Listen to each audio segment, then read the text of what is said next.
മാളു, നീ എന്താ സ്കൂളിൽ പോവാത്തെ? നിനക്ക് പഠിക്കണ്ടെന്നുണ്ടോ? എനിക്ക് പള്ളിക്കൂടത്തിൽ പോവാൻ ഭയങ്കര ഇഷ്ടാവോമനെ. ഞാൻ ഒന്നീ പഠിക്കുമ്പോ എന്റെ അമ്മ മരിച്ചതാ. അച്ഛൻ മരം വെട്ടാൻ പോവും. പിന്നെ ആരാ എന്നെ പള്ളിക്കൂടത്തിൽ വിടുക? ഇവിടെ പണിയെടുത്താലല്ലേ കഞ്ഞി കിട്ടൂ. ഞാൻ നിന്നെ പഠിപ്പിക്കാം.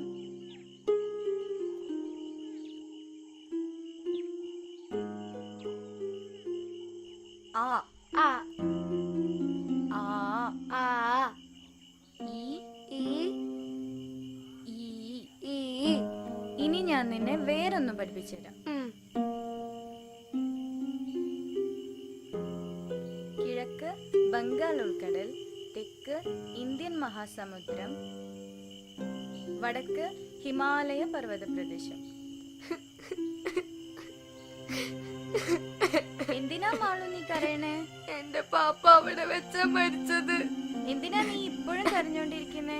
ഇങ്ങനെ കരഞ്ഞാൽ നിന്റെ പാപ്പ തിരിച്ചു വരൂ? ഈ കമ്പിയൊക്കെ വെറുതെ ആവും. നിന്നെ ഞാൻ പഠിപ്പിക്കാം. നിനക്ക് വായിക്കാനുള്ള ഈ പുസ്തകം എൻ്റെ അടുത്തുണ്ട്.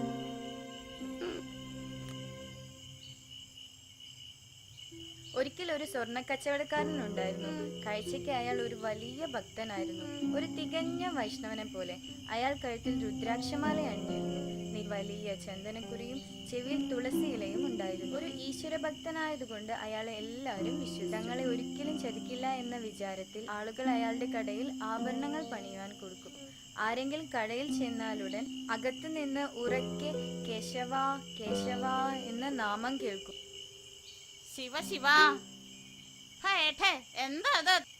ധാത്രി തൊട്ടിരിക്കണോ? എന്താ ധാത്രി ഇത്? ഇവിടെ തീണ്ടലും തൊടിയിലും ഇല്ലാണ്ടായോ?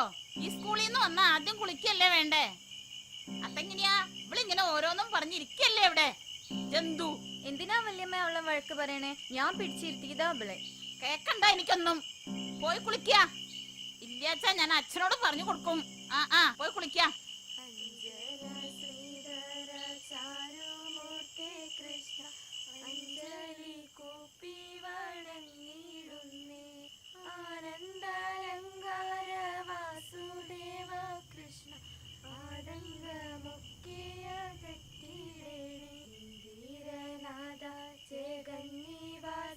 കൃഷ്ണ ഇന്നെന്റെ മുൻപിൽ വിളങ്ങിടേണേ.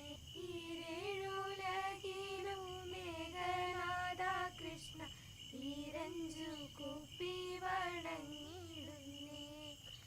ഉണ്ണി ഗോപാലക കമലനേത്ര കൃഷ്ണ ഉള്ളത്തിൽ വന്നു വിളങ്ങിടേണം. കീടാവോ നല്ല കോമളത്താമര. ആരാ? ആരാന്നല്ല ചോദിച്ചേ? മനസ്സിലായില്ലല്ലോ.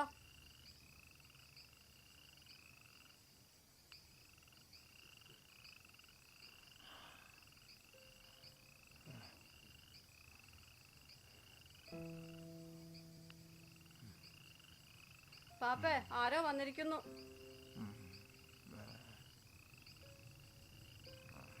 എന്റെ ഉടപ്പറന്നോളെ, നിനക്കെന്നെ മനസ്സിലായില്ലേ? ഞാൻ നിന്റെ പാപ്പ. പാപ്പേ പാപ്പേ, ആരോ വന്നിരിക്കുന്നു നോക്കിയേ, നമ്മുടെ കുഞ്ഞോട്ടൻ. അപ്പ കമ്പി.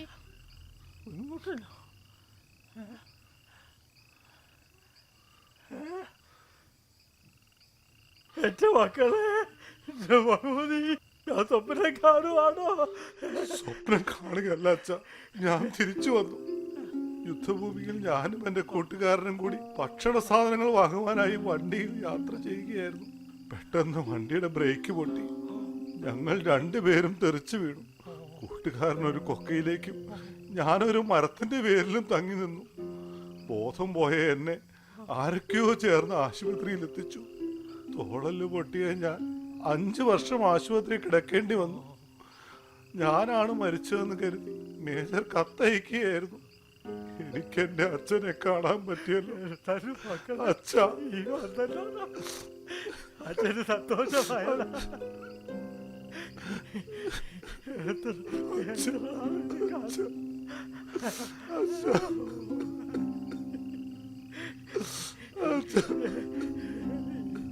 അങ്ങ് ജീവിക്കുന്ന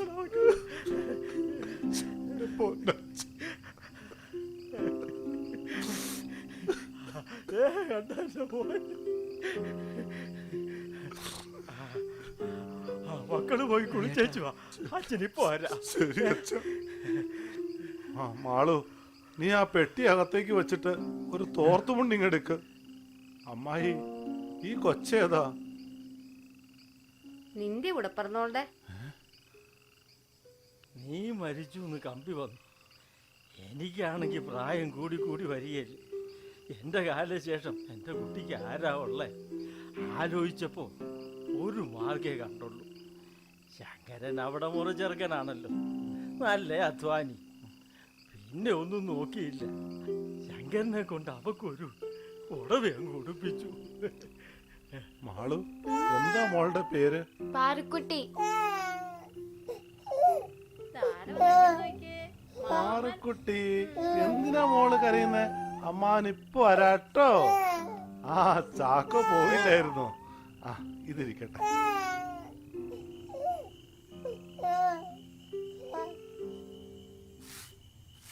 റാണിയപ്പേ, മാടൂനോട് വേഗം മനക്കിലേക്ക് ചെല്ലാൻ തമ്പ്രാൻ കൽപ്പിച്ചിരിക്കണു. ഈ നേരം വരെ മനക്കിൽ മുറ്റടിച്ചില്ല ചാടാൻ വരില്ല. വലിയമ്പ്രാൻ കോപിച്ചിരിക്കണു. ഇതാരാ റാണിയപ്പേ ഇത്? ഇത് നമ്മുടെ കുഞ്ഞൂട്ടനല്ലേ? അതാ മാളൊന്നും മുറ്റടിക്കാൻ വരാത്തെ. കുഞ്ഞൂട്ടനോ? എന്താ കാവിലമ്മേ ചത്തുവെന്ന് പറഞ്ഞ് കമ്പിയും വന്ന് പിണ്ണാൻ വെച്ച കുഞ്ഞൂട്ടനോ? നീ തല്ലി അലക്കണ്ട, അവരാള് മാറി കമ്പി അടിച്ചതാ. ഇല്ല, മാളു ഇനി വരുന്നില്ല. ഗോപാലൻ പാപ്പ മനക്കെ ചെന്ന് പറഞ്ഞേര്, മാളു ഇനി മനക്കലെ പണിക്ക് വരുന്നില്ല. കൊച്ചേ, നാളിചക്രം കയ്യിൽ വന്നതിന് നെകളിക്കരുത്. വന്ന വഴി നീ മറക്കരുത്. നിലപെട്ട് അഹങ്കരിച്ചാ നിലത്ത് വന്ന് നീ നിൽക്കൂ. നീ വെറുതെ വേലി കിടക്കുന്ന പാമ്പിനെ എടുത്ത് മടിയിൽ വെക്കരുത്. വല്യമ്പാനോട് കളിച്ചാ നിനക്കറിയാലോ.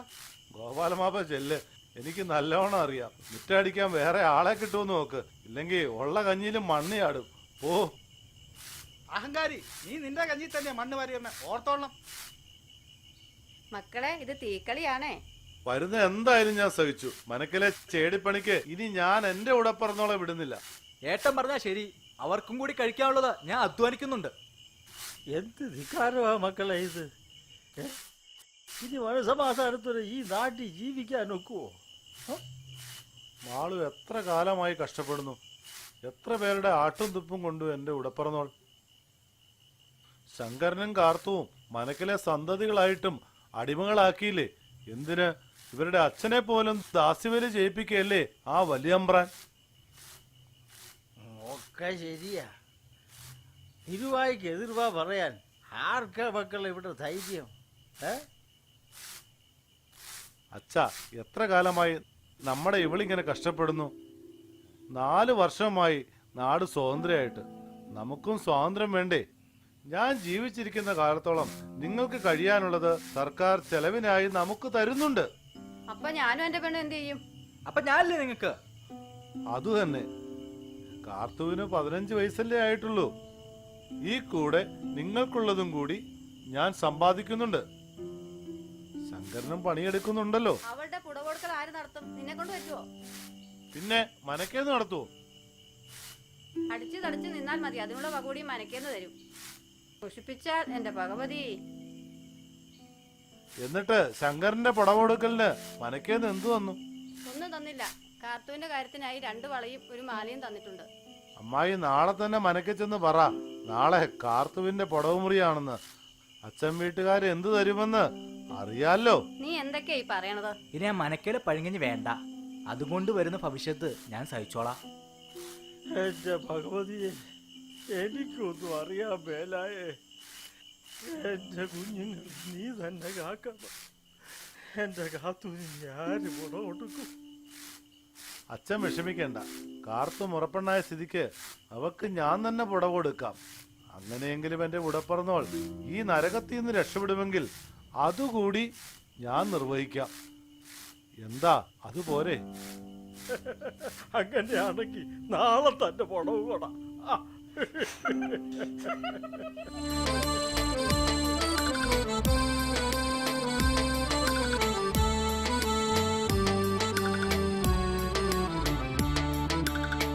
മാനത്തെ ചന്ദീതൻ തായോത്തു വന്നു നിന്നു